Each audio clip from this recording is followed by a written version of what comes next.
This is sort of an interesting tracker story. So this customer just picked up this boat from Bass Pro, and he wanted that depth finder mounted on there. Down there. This is the one they got replaced, and they said it'd take them a month to do it, and he hadn't even picked up the boat, so he asked us to put it on for him. But this is a real special part. If you've got a tracker and a new tracker, and you've had the depth finder installed by them, this is what they use to keep water from getting inside the boat. And they put it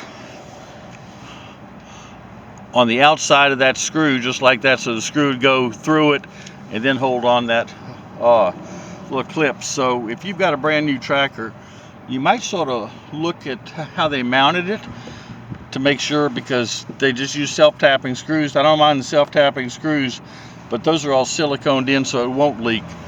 I don't see any way that that would have kept it from leaking, because there's nothing in between the boat and the water the way they had it mounted. So this is a really nice boat, but when they mount a depth finder for you, you might just make sure that where they mount it is waterproof.